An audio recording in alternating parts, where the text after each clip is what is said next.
Hey everyone, this is Nishu and you are watching unusual way. तो guys आज बात करेंगे हम पॉलिटिकल साइंस का बुक इंडियन पॉलिटिक्स का first chapter challenges of nation building. So इस वीडियो में हम इस चैप्टर से रिलेटेड सारे एमसीक्यूज़ को इसमें डिस्कस करेंगे। सो चलिए शुरू करते हैं। Okay, so our first question is what was the name of speech that Pandit Jawaharlal Nehru gave after independence. Okay, so question है कि जब भारत इंडिपेंडेंट हुआ था 1947 में, जब भारत इंडिपेंडेंट हुआ था तो उस समय पे हमारे फर्स्ट प्राइम मिनिस्टर पंडित जवाहरलाल नेहरू ने एक स्पीच दी थी। उस स्पीच का नाम क्या था? Okay, so options are freedom from fear, so ये स्पीच का नाम नहीं है। Next, a long walk to freedom, this is also not the same answer. Tryst with destiny या tryst in destiny. Okay, so answer is tryst with destiny. तो जब 1947 में भारत आज़ाद होता है तो इंडिया के फर्स्ट प्राइम मिनिस्टर पंडित जवाहरलाल नेहरू एक स्पीच देते हैं। उस स्पीच का नाम रखा गया था ट्रिस्ट विद डेस्टिनी, और ये दोनों तो आपने 11th में पढ़ा ही होगा। ओके, तो चलिए अब नेक्स्ट क्वेश्चन की तरफ बढ़ते हैं। नेक्स्ट क्वेश्चन है the goal where almost everyone was agreed upon after independence except. Okay, so question कह रहा है कि जब इंडिया इंडिपेंडेंट हुआ था तो बहुत सारे गोल थे जिन पे सभी लोग अग्री कर रहे थे कि हमें ये सारे काम इंडिपेंडेंस के बाद करने ही करने हैं, लेकिन इन ऑप्शंस में से कौन से गोल को छोड़कर सारे गोल पे सब अग्री कर रहे थे। ओके, तो हमें पॉजिटिव नहीं बताने कि कौन से ऐसे गोल थे जिन पे सब अग्री कर रहे थे, हमें वो बताना है कि कौन से गोल पे अग्री कर रहे थे एक्सेप्ट वन, किसे छोड़कर, किस पे नहीं कर रहे थे। Okay, so first option are establish democracy, तो ऑब्वियसली दिस इज करेक्ट, क्योंकि जब इंडिपेंडेंट हुआ था इंडिया तो सभी लोग कहते थे कि हम इंडिया में डेमोक्रेसी इस्टेब्लिश करेंगे, तो ये सही है, तो इसका मतलब ये आंसर नहीं हो सकता। ओके, नेक्स्ट है upliftment of social disadvantaged group, yes this is also सही, this is also correct, this is also correct because जब इंडिया इंडिपेंडेंट हुआ था तो एक हमारा एम ये भी था कि जो सोशली डिसएडवांटेज्ड ग्रुप है, सोशली डिसएडवांटेज्ड ग्रुप का मतलब क्या है कि वो लोग जो गरीब रह गए, जो पुअर रह गए, जिनका डेवलपमेंट नहीं हो पाया, उनके ऊपर ध्यान दिया जाएगा। ठीक है, तो ये सही है, तो ये भी सही है, ये भी सही है। नेक्स्ट है इस्टेब्लिश डिक्टेटरशिप, तो डिक्टेटरशिप को हिंदी में बोलते हैं तानाशाही। तो ऑब्वियसली इंडिया इतने 200 सालों तक गुलाम रह चुका था, तो इंडिया को पता था कि तानाशाही क्या होती है, कंट्री किस तरह से बर्बाद हो जाता है, और मोनार्की सिस्टम भी पता था। तो हम कहते थे, तो हमारा मानना था कि हम डेमोक्रेसी को इस्टेब्लिश करेंगे, तो डिक्टेटरशिप को इस्टेब्लिश करना हमारा किसी भी एम में इंक्लूड नहीं था। ओके, सो ये गलत है। नेक्स्ट है only favour to businessman, this is also incorrect because हम सिर्फ बिजनेसमैन को फेवर नहीं करना चाहते थे। हमने अपनी आइडियोलॉजी में अगर हम बात करें तो हमने मिक्स्ड इकोनॉमी को अपनाया था। मिक्स्ड इकोनॉमी का मतलब क्या है कि हमने सोशलिज्म की आइडियोलॉजी को भी अडॉप्ट किया था और कैपिटलिज्म की आइडियोलॉजी को भी अडॉप्ट किया था। ये इसीलिए कि कैपिटलिज्म तो बिजनेसमैन के लिए काम आ जाएगा, कि जो बिजनेसमैन है उनका विकास होना है, तो उसके लिए हमने कैपिटलिज्म को अपनाया था। सोशलिज्म हमने सोशली डिसएडवांटेज्ड ग्रुप के लिए ही अपनाया था, कि जो लोग गरीब हैं उनको मदद की ज़रूरत है, एक असिस्टेंस की ज़रूरत है, और वो गवर्नमेंट देगी। ओके, तो हमने मिक्स्ड इकोनॉमी, तो हमने सिर्फ बिजनेसमैन का फेवर करने की कोशिश नहीं की, हमने दोनों को फेवर करने की कोशिश की।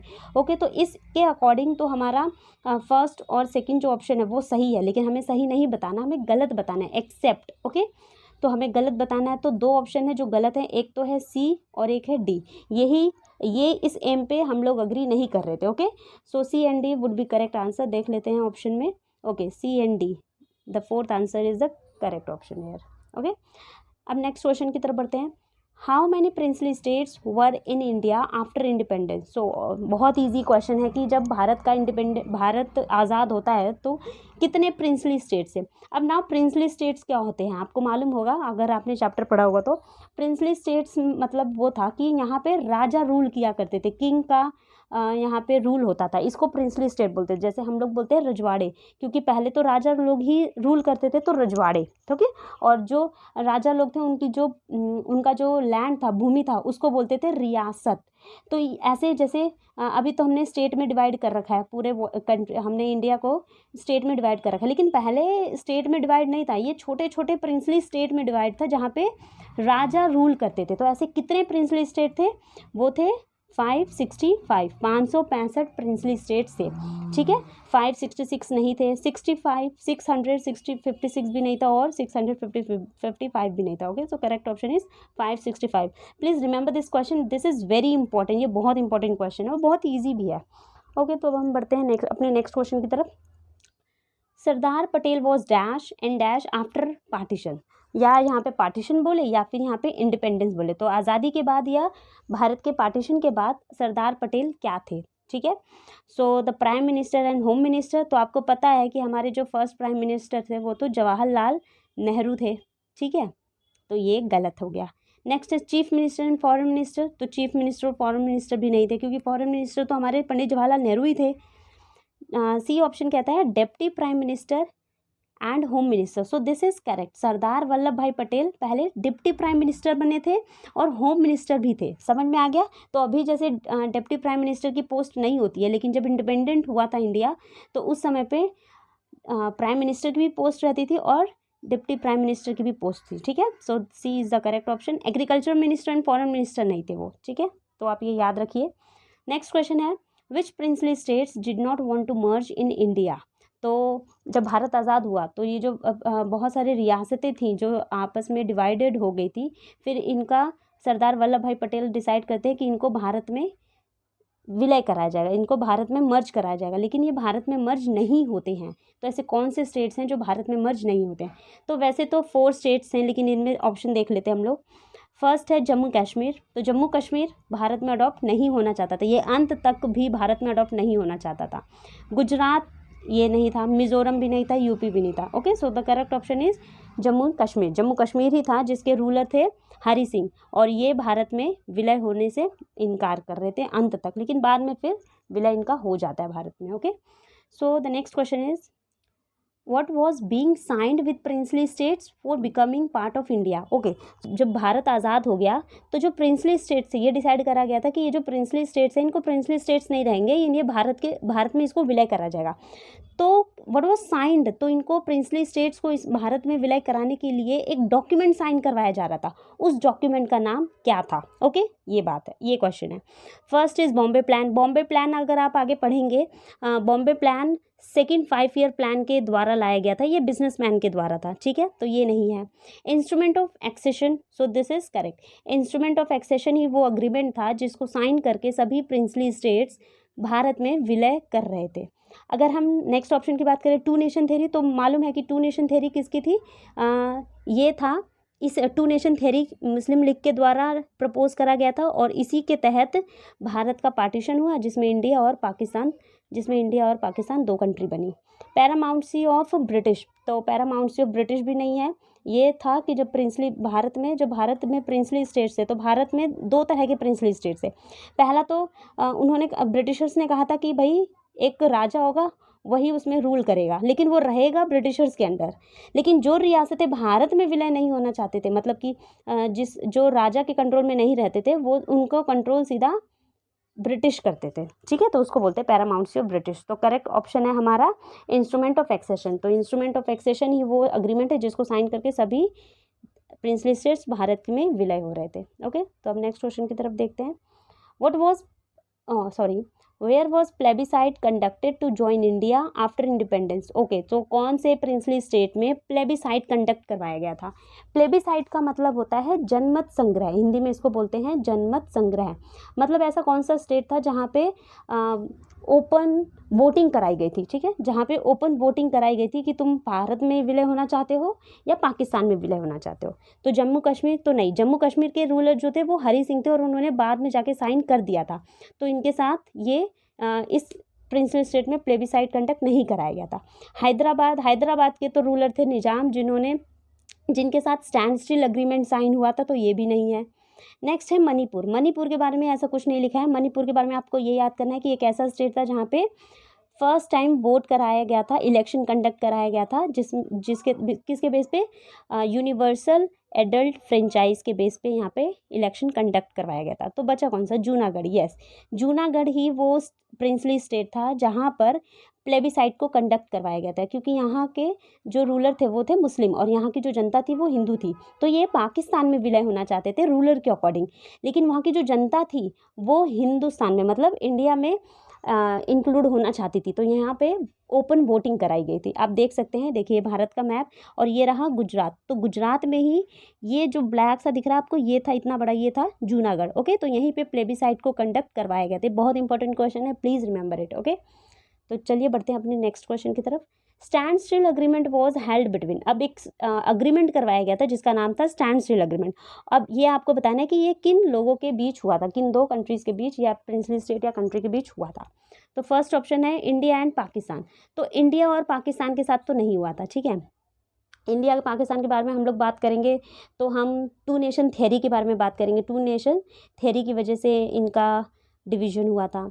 India and, next second option है इंडिया एंड हैदराबाद। तो दिस इज़ करेक्ट, इंडिया और हैदराबाद के साथ ही स्टैंड स्टिल अग्रीमेंट हुआ था। आपको याद होगा कि जो हैदराबाद के रूलर थे उनको निज़ाम बोला जाता था, और निज़ाम भारत में विलय नहीं होना चाहते थे, लेकिन इसी के लिए उन्होंने रज़ाकार अपनी एक पैरामिलिट्री फोर्स भी रिलीज़ की थी जिसको रज़ाकार बोलते थे। लेकिन फाइनली जब इनको ब्रिटिशर्स, जब इनको इंडियन गवर्नमेंट के द्वारा, इंडियन आर्मी के द्वारा इनको हरा दिया जाता है, तो हैदराबाद एक अग्रीमेंट साइन करता है जिसका नाम था स्टैंड स्टिल अग्रीमेंट, और इसी अग्रीमेंट के तहत हैदराबाद का इंडिया में विलय हो जाता है। तो ये हैदराबाद और इंडिया के बीच हुआ था। नेक्स्ट ऑप्शन देख लेते हैं, हम लोग बात कर लेते हैं India and Jammu Kashmir. India और जम्मू कश्मीर के बीच में कोई अग्रीमेंट नहीं हुआ है। इंडिया एंड चाइना के बारे में भी हमें इसमें बात नहीं करनी है। ओके, तो चलिए अब अपने नेक्स्ट क्वेश्चन की तरफ बढ़ते हैं। नेक्स्ट क्वेश्चन है Nizam's paramilitary force was known as. Okay, तो अभी मैंने बताया है, इससे फर्स्ट इसके प्रीवियस जो क्वेश्चन था उसी में हमने डिस्कस किया था कि निज़ाम ने एक पैरामिलिट्री फोर्स रिलीज़ की थी। उस पैरामिलिट्री फोर्स को क्या बोला जाता था? रज़ाकार, इंस्ट्रूमेंट ऑफ एक्सेशन। तो देखिए, इंस्ट्रूमेंट ऑफ एक्सेशन तो वो था जिसके तहत सभी प्रिंसली स्टेट्स इस अग्रीमेंट को साइन करके भारत में उनका विलय हो रहा था। टू नेशन थ्योरी की वजह से इंडिया और पाकिस्तान बना था। यूनिवर्सल एडल्ट फ्रेंचाइज के बारे में आपको सिर्फ एक बात याद रखनी है कि इसी यूनिवर्सल एडल्ट फ्रेंचाइज के बेस पे फर्स्ट टाइम जो इलेक्शन था वो मणिपुर में कंडक्ट करवाया गया था, और मणिपुर के रूलर थे बोध चंद्र सिंह। तो निज़ाम की जो पैरामिलिट्री फोर्स थी वो थे रज़ाकार। तो पैरामिलिट्री फोर्स को ही हम लोग रज़ाकार कहते थे, ठीक है। अब बढ़ते हैं अपने नेक्स्ट क्वेश्चन की तरफ। नेक्स्ट क्वेश्चन है name the first states of India that held an election based on universal adult franchise. Again हमने इसके बारे में अभी बात करी है। हैदराबाद, तो हैदराबाद के बारे में आपको रज़ाकार याद करना है, जो इसकी पैरामिलिट्री फोर्स थी। इनके रूलर को निज़ाम कहा जाता था, ये याद करना है, और इसके साथ स्टैंड स्टिल अग्रीमेंट साइन हुआ था, ये याद करना है। जूनागढ़ के साथ क्या याद करेंगे? जूनागढ़ भी नहीं है, हैदराबाद भी नहीं है। जूनागढ़ के साथ आपको सिर्फ ये याद करना है कि यहाँ पे प्लेबिसाइट कंडक्ट करवाया गया था। मणिपुर, सो यस, मणिपुर ही वो स्टेट था जहाँ पे first time universal adult franchise के बेस पे इलेक्शन कंडक्ट करवाया गया था। अब ये यूनिवर्सल एडल्ट फ्रेंचाइज क्या है? तो इसका मतलब ये है कि 18+ जितने भी लोग 18 साल से ज़्यादा के हैं उन सभी को वोट देने का अधिकार होगा, और उन सभी के वोटों की जो वैल्यू है वो इक्वल होगी, सब समान होगा, ठीक है। ये था यूनिवर्सल एडल्ट फ्रेंचाइज। और इलेक्शन में मैन और विमेन दोनों पार्टिसिपेट करेंगे, किसी भी तरीके का भेदभाव इनके साथ नहीं करा जाएगा। तो यूनिवर्सल एडल्ट फ्रेंचाइज का मतलब यही है। तो ये कहाँ करा गया था? मणिपुर में। और मणिपुर के बारे में और क्या याद करना होगा आपको? मणिपुर के बारे में आपको ये याद करना है कि वहाँ के रूलर का नाम क्या था। तो उनके रूलर का नाम था बोध चंद्र सिंह, ठीक है। और त्रिपुरा कोई ऑप्शन में नहीं था, मतलब okay. So the next question is choose the correct statements about Potti Sriramulu. तो आपको पता होगा पोटी श्री रामुलु का बहुत बड़ा रोल है स्टेट को बनाने के लिए लैंग्वेज के बेस पे। तो चलिए पढ़ते हैं। तो आपको इसमें करेक्ट स्टेटमेंट बताना है, ओके। इन कुछ स्टेटमेंट्स जो होंगे वो इनकरेक्ट होंगे और कुछ इसमें करेक्ट होंगे, जिसमें से आपको करेक्ट फाइंड आउट करना है। तो चलिए फर्स्ट ऑप्शन पढ़ते हैं। He was Congress leader. So yes, it is right कि जो पोटी श्री रामुलु थे वो कांग्रेस लीडर ही थे। He went on an indefinite fast. Yes, ये भी सही है कि एक लैंग्वेज के बेस पे स्टेट बनवाना चाहते थे, उसी की डिमांड को पूरा करने के लिए ये इनडेफिनिट फास्ट पे चल जाते हैं, मतलब भूख हड़ताल पे चल जाते हैं। तो ये भी स्टेटमेंट सही है। नेक्स्ट ऑप्शन है he was died after 60 days of fast. So this is partially correct, okay. क्योंकि देखिए जो पोटी श्री रामुलु थे वो कांग्रेस लीडर थे, ये सही है। और ये एक भूख हड़ताल पे भी चले गए थे, ये भी सही है। लेकिन इसी भूख हड़ताल की वजह से 56 दिन के बाद, मतलब 56 डेज के बाद पोटी श्री रामुलु की मृत्यु हो जाती है। तो मृत्यु होती है फास्ट की वजह से ही होती है, लेकिन 60 डेज के बाद नहीं, 56 डेज के बाद। ओके, तो 56 दिन के बाद वो मर जाते हैं। तो ये वाला स्टेटमेंट जो है वो गलत है। नेक्स्ट ऑप्शन है after his death Karnataka was separated, तो रॉन्ग है, ये भी पार्शली रॉन्ग है कि इन्हीं की डेथ के बाद। अब क्या होता है, जब ये कांग्रेस लीडर थे और ये आंध्र प्रदेश जो बना था ये इन्हीं की बदौलत बना था, ठीक है। लैंग्वेज के बेस पे जो सेपरेट हुआ था इन्हीं की बदौलत हुआ था। तो आंध्र प्रदेश को अलग करने के लिए लैंग्वेज के बेस पे ये फास्ट पे चले जाते हैं, और फास्ट पे रहने की वजह से 56 दिन के बाद इनकी मृत्यु हो जाती है। तो इन्हीं की मृत्यु के बाद अब जो वहाँ के लोग थे उसमें वो लोग प्रोटेस्ट करने लग जाते हैं, वो रोड पे आके धरना प्रदर्शन करने लग जाते हैं, गवर्नमेंट के अगेंस्ट में नारे लगाने लग जाते हैं। तो अब गवर्नमेंट को लगता है कि भाई अब तो कुछ करना पड़ेगा, नहीं तो ये जो भीड़ है ये हमारे आउट ऑफ कंट्रोल चली जाएगी। तो इसीलिए उनकी डेथ के बाद आंध्र प्रदेश को लैंग्वेज के आधार पर फर्स्ट स्टेट का दर्जा दिया गया। सो this is wrong. Karnataka state को सेपरेट नहीं करा गया था, आंध्र प्रदेश को सेपरेट करा गया था, ठीक है। सो सी और डी गलत है, और हमसे करेक्ट ऑप्शन पूछ रहा था, तो ए और बी जो है वो हमारा करेक्ट ऑप्शन है। So the correct option would be first, A and B. तो चलिए अब आगे बढ़ते हैं नेक्स्ट क्वेश्चन की तरफ। Next question is which state came into existence in 1952। तो 1952 में कौन सा स्टेट बनता है? नागालैंड। तो देखिए अगर आप नागालैंड की बात करेंगे तो ये बना था 1963 में। ये आपको याद करने पड़ेंगे कि कुछ स्टेट कब बने थे कब नहीं बने थे। अगर आप ये याद नहीं करेंगे तो इसमें से एक दो क्वेश्चन तो आता ही है, तो आप कहीं ना कहीं फंस सकते हैं। ओके, नेक्स्ट ऑप्शन है आंध्र प्रदेश। तो आंध्र प्रदेश कब बना था? 1952 में। सो दिस इज करेक्ट कि 1952 में कौन सा स्टेट बना था? तो ये आंध्र प्रदेश ही बना था। बाकी ऑप्शंस के बारे में भी बात कर लेते हैं। मेघालय कब बना था? तो मेघालय बना था 1972। प्लीज़ आप ये याद कर लीजिए क्योंकि ये बहुत इंपॉर्टेंट है। और छत्तीसगढ़ बना था 2000 में। छत्तीसगढ़ मध्य प्रदेश से अलग होके बना था। ओके, सो करेक्ट ऑप्शन है आंध्र प्रदेश। और आंध्र प्रदेश ही स्टेट है जो फर्स्ट लैंग्वेज के बेस पे बनता है। किसकी बदौलत? पोटी श्री रामुलु की बदौलत, क्योंकि उनकी भूख हड़ताल में मृत्यु हो जाती है। ओके, तो अब आगे बढ़ते हैं। नेक्स्ट क्वेश्चन है why state reorganisation commission was appointed. तो अब आपको बताना है कि जो स्टेट रीऑर्गेनाइजेशन कमीशन बनाया गया था वो क्यों बनाया गया था, किस रीजंस की वजह से उसको बनाया गया था, क्या कारण थे, उनका क्या काम था। ठीक है, तो ऑप्शन पढ़ लेते हैं। फर्स्ट ऑप्शन है to decide external boundary of India. तो आप याद करिए कि एक्सटर्नल बाउंड्री तो हमारी पहले ही बन चुकी थी ना, समझ रहे हैं। जब इंडिया और पाकिस्तान का डिवीजन हुआ था तो हमारी एक्सटर्नल बाउंड्रीज क्लियर थी। और जो स्टेट रीऑर्गेनाइजेशन कमीशन है वो तो पार्टीशन के बाद बनाया गया था, तो ये गलत है।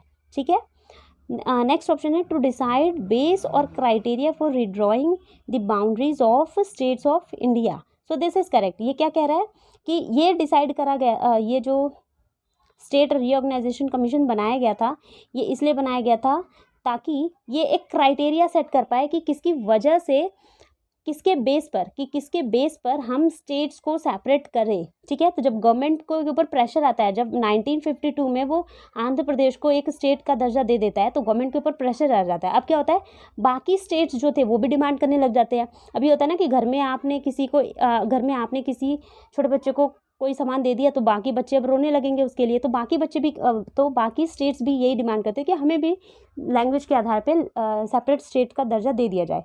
तो अब गवर्नमेंट को समझ नहीं आता तो वो एक कमीशन बनाती है जिसका नाम रखा जाता है स्टेट रीऑर्गेनाइजेशन कमीशन। उसको काम दिया जाता है कि चलो भाई आपको ये डिसाइड करना है कि हम स्टेट को किस बेस पे सेपरेट करें, स्टेट को किस बेस पे सेपरेट करें। ठीक है, तो ये काम इनको दिया जाता है। दिस इज करेक्ट कि इंटरनल बाउंड्री को फॉर्म करने के लिए दिया जाता है कि क्या क्राइटेरिया हो जिसकी वजह से हम स्टेट को अलग करें। नेक्स्ट ऑप्शन है to find out the cultural and religion of India. तो कल्चर और रिलीजन फाइंड आउट करने के लिए नहीं बनाया गया था, दिस इज रॉन्ग। ठीक है, रिलीजन क्या फाइंड आउट करेंगे, वो इसके लिए ये ऑर्गेनाइजेशन नहीं बनाया गया था। नेक्स्ट ऑप्शन है to take decision of foreign policy of India. Foreign policy of India तो गवर्नमेंट का काम है ना, तो वो तो गवर्नमेंट करेगी। लेकिन स्टेट रीऑर्गेनाइजेशन कमीशन किस लिए बनाया गया था? ताकि वो स्टेट में उसके डिवीजन, स्टेट के सेपरेशन का एक फॉर्मेट तैयार कर पाए। सो बी ऑप्शन इज करेक्ट। तो चलिए अब आगे बढ़ते हैं नेक्स्ट क्वेश्चन की तरफ। Our next question is state reorganisation act was passed in. अब आपको बताना है कि जो ये स्टेट रीऑर्गेनाइजेशन कमीशन था ये बनाया गया, इसके लिए एक एक्ट भी तो पारित हुआ होगा। अगर ये एक्ट पारित नहीं होगा तो ये बनेगा कैसे? तो आपको बताना है कि ये एक्ट कब बनाया गया था। ओके, सो फर्स्ट ऑप्शन है 1953। तो अगर हम 1953 के बारे में बात करें तो ये कमीशन आया था, समझ में आ रहा है आपको? स्टेट रीऑर्गेनाइजेशन कमीशन आया था 1953 में। फिर है 1956, तो 1956 में ही स्टेट रीऑर्गेनाइजेशन एक्ट को पास कर दिया गया था। कमीशन पहले ही आ गया था, इनका एक्ट जो था वो 1953 में 56 में बनाया गया था। ठीक है, अब 1960 के बारे में बात करें तो 1960 में क्या हुआ था? 1960 में महाराष्ट्र और गुजरात को सेपरेट कर लिया गया था। ठीक है, और 1963 में क्या करा गया था? 1963 में नागालैंड को असम से अलग कर दिया गया था। तो state reorganisation commission 1950 act, state reorganisation act वो 1956 में पास करा गया। ठीक है, तो चलिए अब आगे बढ़ते हैं। नेक्स्ट क्वेश्चन है how many states and union territories were created according to state reorganisation commission. तो देखिए मैंने बताया था कि जो जब सभी स्टेट्स जो डिमांड कर रहे थे कि हमें भी सेपरेट स्टेट का दर्जा दे दिया जाए, तो गवर्नमेंट ने क्या करा, एक कमीशन बना दिया, स्टेट रीऑर्गेनाइजेशन कमीशन। और फिर इसने कहा, इसी के तहत इन्होंने कहा कि लैंग्वेज के बेस पे स्टेट को डिवाइड करना सही रहेगा, क्योंकि उनको थोड़ी बहुत छूट भी मिल जाएगी। और डेमोक्रेसी में यही तो खास बात है कि उनको उनके अकॉर्डिंग, नीड के अकॉर्डिंग उनको सभी राइट्स दे दिए जाते हैं। तो इन्होंने कहा कि लैंग्वेज के बेस पे हम स्टेट को डिवीजन करेंगे, तो इन्होंने लैंग्वेज के बेस पे स्टेट का डिवीजन भी करा। तो कितने स्टेट और कितने यूनियन टेरिटरीज बनाए गए? ठीक है, so the first option is 28 states and 8 union territories. नहीं, 28 स्टेट्स नहीं बनाए गए थे। 6 states and 14 union territories, this is also wrong. 16 states and 9 union territories, no this is wrong. सही ऑप्शन है 14 स्टेट्स एंड 6 यूनियन टेरिटरीज। तो 14 राज्य और 6 केंद्र शासित प्रदेश बनाए जाते हैं। अब आप कमेंट में बताइए कि रिसेंट में कितने स्टेट और कितने यूनियन टेरिटरीज हैं इंडिया में। ओके, तो चलिए अब बढ़ते हैं नेक्स्ट क्वेश्चन की तरफ। नेक्स्ट क्वेश्चन है मैच द फॉलोइंग। अब आपको मैचिंग करनी है। अब आपको कुछ स्टेटमेंट दिए हुए हैं, उसी के तहत वो कौन से ईयर में आए वो आपको बताना है। तो फर्स्ट है स्टेट रीऑर्गेनाइजेशन एक्ट। अभी हमने बात किया कि स्टेट रीऑर्गेनाइजेशन एक्ट आया था 1956 में। फॉर्मेशन ऑफ मणिपुर, मान लीजिए आपको मणिपुर कब बना था ये नहीं मालूम, तो आप बाकी चेक कर लीजिए, क्योंकि देखिए ऑप्शंस यहाँ पे हैं, हमें ऑप्शंस के थ्रू पता चल जाएगा। ठीक है, तो अब स्टेट रीऑर्गेनाइजेशन कमीशन के बारे में बात करते हैं। और इसके बारे में हमने बताया था कि स्टेट रीऑर्गेनाइजेशन कमीशन कब आया था? ये आया था 1953 में। कमीशन 53 में आ गया था। फिर इन्होंने एक एक्ट बनाया जिसके तहत भारत में स्टेट्स को डिवाइड करा गया। वो एक्ट आया था 1956 में। समझ में आ रहा है आपको?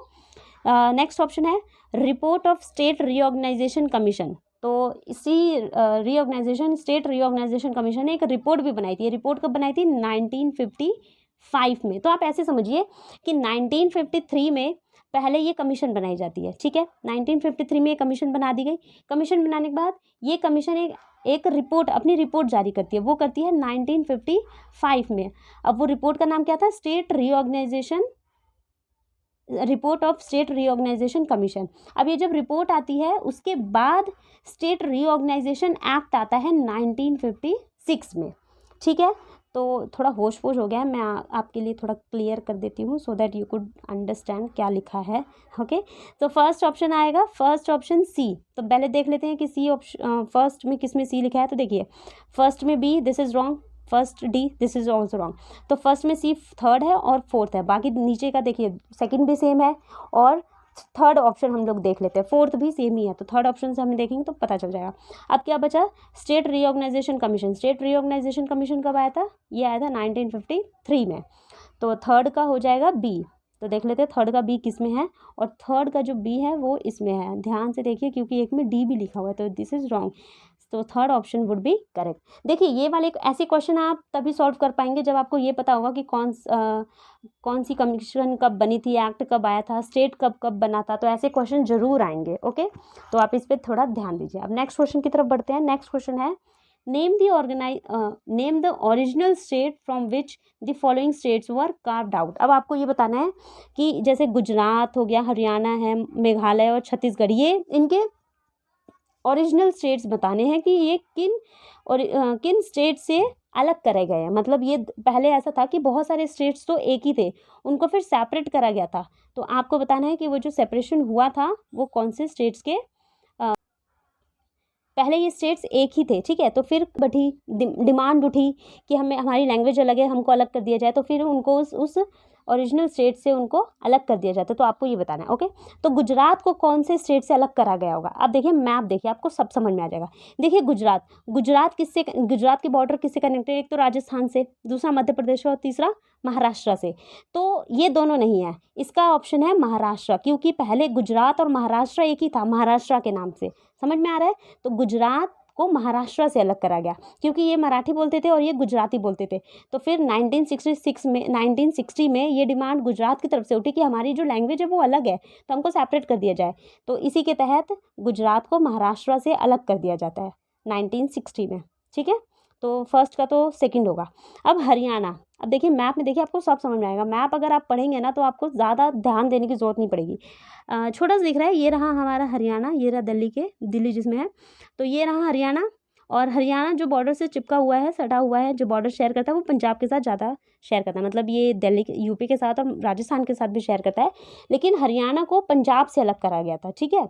तो हरियाणा का ओरिजिनल स्टेट हो गया पंजाब।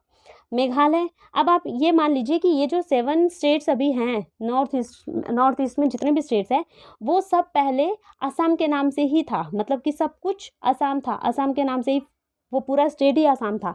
लेकिन बाद में धीरे धीरे डिमांड उठती है, फिर नागालैंड बना दिया जाता है, मणिपुर बनाया जाता है, त्रिपुरा बना दिया जाता है। तो मेघालय का ओरिजिनल स्टेट क्या है? असम। और छत्तीसगढ़ का मध्य प्रदेश, ठीक है। तो ए का है सेकंड, तो ए का सेकंड किस में है हम ऑप्शन में देख लेते हैं। ए का सेकंड तो 2 में है, ए का सेकंड इधर भी है, 4th में और 5th में। कौन सा ऑप्शन चेंज है? तो बी हम चेक करेंगे तो हमें पता चल जाएगा। बी में क्या बोल रहा है? बी हरियाणा, हरियाणा किससे अलग हुआ है? पंजाब से। तो बी का 4th है। तो आप देख लेते हैं बी का 4th किस में है। तो बी का 4th है ऑप्शन नंबर 4 में। तो this would be the correct answer, ठीक है। देखिए ये वाले आपको समझ में आ गया होगा कि अगर आपको ईयर याद है तो आप ये वाले क्वेश्चन सॉल्व कर लेंगे, ठीक है। नेक्स्ट क्वेश्चन की तरफ बढ़ते हैं। Name 2 states that were affected by partition of country. तो अब आपको बताना है कि कौन से 2 स्टेट्स थे जो पार्टीशन की वजह से अफेक्टेड हुए थे, जो पार्टीशन की वजह से अफेक्टेड हुए थे, ठीक है। पंजाब, फर्स्ट ऑप्शन है पंजाब एंड बंगाल। तो आप मैप में देखिए, पहले देखिए जब भारत का पार्टीशन हुआ था तो जब भारत का पार्टीशन हुआ तो ये डिसाइड करा गया कि भाई पाकिस्तान के नाम से एक देश बनेगा जो धर्म के आधार पे जनरली बन रहा था। तो फिर देखा गया कि भाई there is no one belt, single belt नहीं है कि भाई एक स्टेट में जहाँ पे मुस्लिम ज़्यादा है उसी को पाकिस्तान नाम दे दिया जाए। ऐसा देखा गया कि 2 जगह है, एक तो भारत के वेस्टर्न साइड में ये यहाँ पे मुस्लिमों की संख्या ज़्यादा थी, और एक भारत के ईस्टर्न साइड में यहाँ पे मुस्लिमों की संख्या ज़्यादा थी।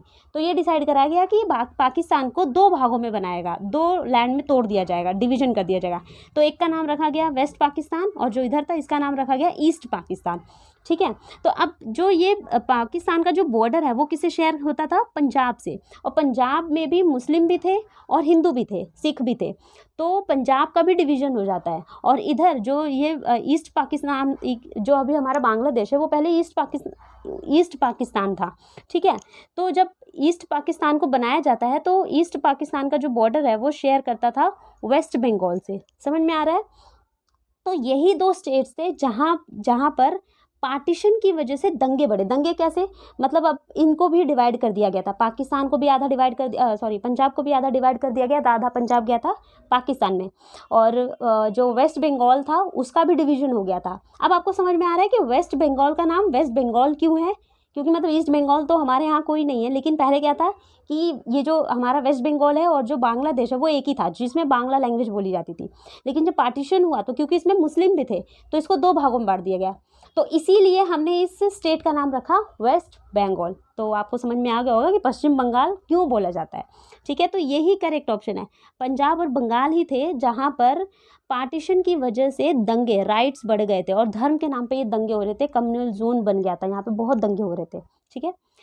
नेक्स्ट ऑप्शन भी पढ़ लेते हैं हम लोग, मणिपुर हैदराबाद। मणिपुर और हैदराबाद कोई कनेक्ट नहीं है। हैदराबाद के बारे में मैंने आपको बता दिया, क्या क्या याद करना है। स्टैंड स्टिल अग्रीमेंट, यहाँ के रूलर थे निजाम, और यहाँ की जो पैरामिलिट्री फोर्स थी वो थी रजाकार। मणिपुर के बारे में बोधि चंद्र, और एक फर्स्ट स्टेट था जहाँ पर यूनिवर्सल एडल्ट फ्रेंचाइज के बेस पे इलेक्शन कंडक्ट करवाया गया था।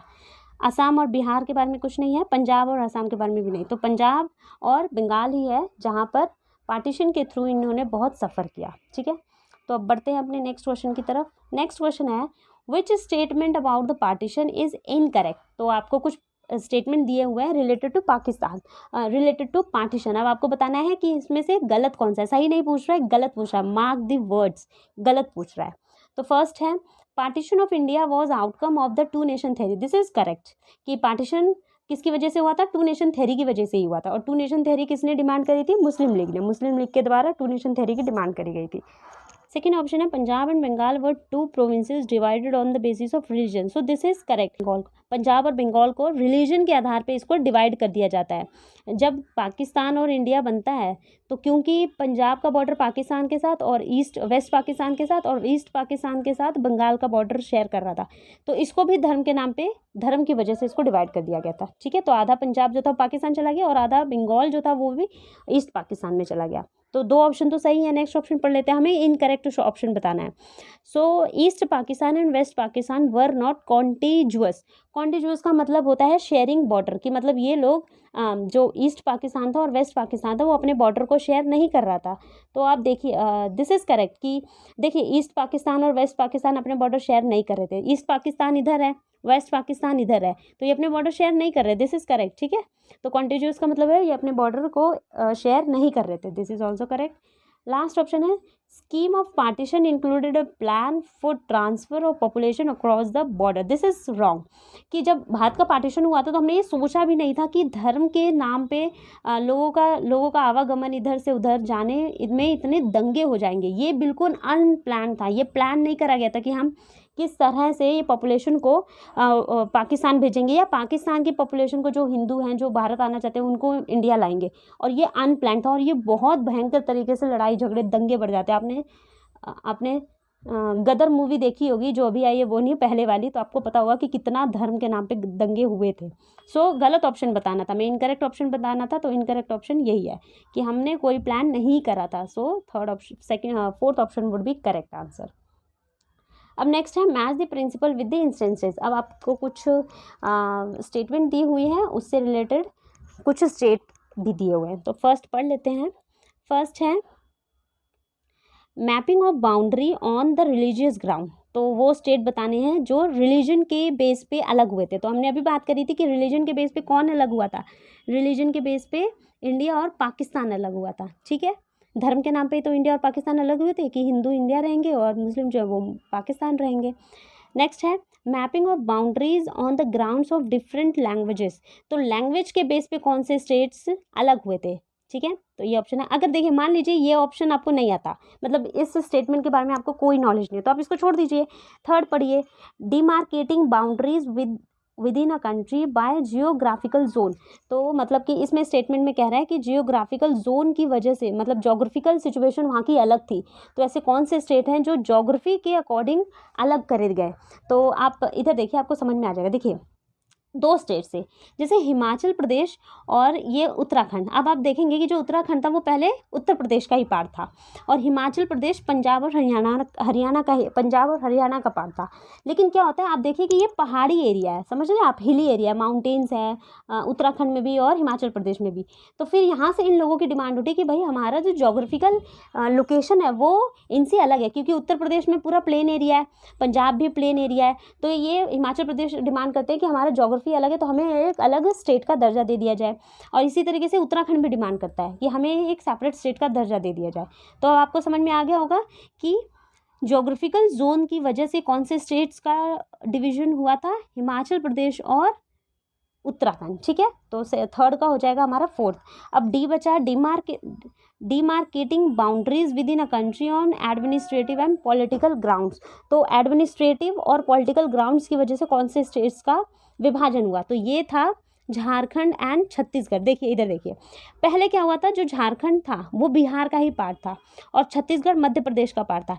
लेकिन क्योंकि मध्य प्रदेश में जो भी एडमिनिस्ट्रेशन चल रहा था वो छत्तीसगढ़ में इम्प्लीमेंट नहीं हो पाता था, मतलब विकास यहाँ नहीं हो रहा था। तो इन्होंने कहा कि भाई प्रशासनिक व्यवस्था तो यहाँ पहुँच ही नहीं पा रही है, जितने भी लाभ है छत्तीसगढ़ में नहीं पहुँच पा रहे, तो हमें इनसे सेपरेट कर दिया जाए।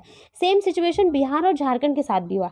होता क्या था कि बिहार नदन, ये जो ऊपर वाला नॉर्थ साइड और ये पहले साउथ बिहार था, ठीक है। तो होता क्या था, जो रिसोर्सेज हैं वो झारखंड में पाए जाते थे। तो बिहार मतलब नॉर्थ बिहार क्या करता था कि सारे रिसोर्सेज झारखंड से लेता था, साउथ बिहार से लेता था, और डेवलपमेंट बिहार का हो रहा था, डेवलपमेंट नदन साइड का हो रहा था, नॉर्थ बिहार का हो रहा था, साउथ बिहार का डेवलपमेंट नहीं हो रहा था।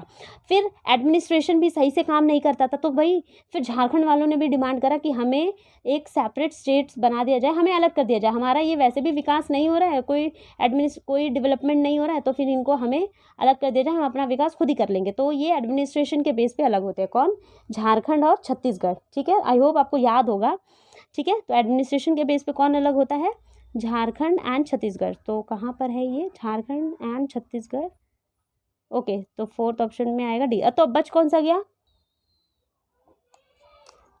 तो ए का ऑप्शन, ए किस में जाएगा, बी में। तो देख लेते हैं बी किस में है।